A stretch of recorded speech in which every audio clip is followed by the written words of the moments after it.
नाज़रीन इते अवां सां ॿी अहम ख़बर शेयर कंदासीं। नगर पार्कर खां ॻोठ आधी गांव में डहराई तलाव में हिकु नींगरी ऐं हिकु औरत ॿुॾी फौत थी वई आहे। हिक खे बचाए वियो आहे। ॿुॾी फौत थी वियलनि में 14 वरियनि जी नींगरी थानी ऐं 30 वरियनि जी ॻोरहारी औरत किशोरी शामिल आहिनि। नगर पार्कर मां अवां खे अहम ख़बर ॿुधाए रहिया आहियूं। 18 वरनि जी नारीअ खे ॻोठाणनि बेहोशीअ जी हालत में तलाव मां कढी वरितो आहे। अफ़सोसनाक ख़बर अवां खे ॿुधाए रहिया आहियूं। नगर पार्कर मां ॻोठ आदिगाम में डहराई तलाव में हिकु नींगरी ऐं हिकु औरत ॿुॾी फौत थी वई, जॾहिं कि हिक खे बचायो वियो आहे।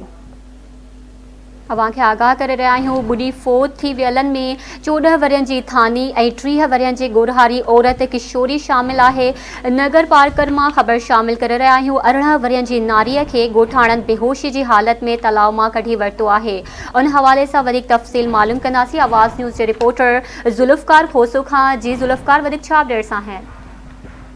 जी बिल्कुल, नगर पार्कर जे ॻोठ आदिगाम में डहराई तलाव में ॿुॾी 2 नींगरियूं फौत थी वियूं आहिनि। हिक खे ज़िंदा बचायो वियो आहे। फौत थियलनि में 14 सालनि जी नींगरी थानी ऐं 30 सालनि जी हामला औरत केशोरी शामिल आहिनि। विदिन तलाव में ॿुॾंदड़ नींगरी 18 साला तारी खे ॻोठाणनि पारां बेहोशी जी हालत में बचायो वियो आहे।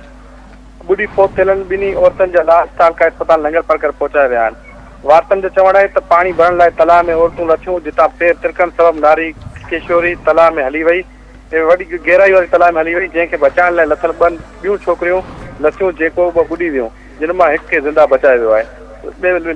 ॿिन्ही लाश ठीक है ज़ुल्फ़कार खोसो, अपडेट करण लाइ अवां जी वॾी महिरबानी।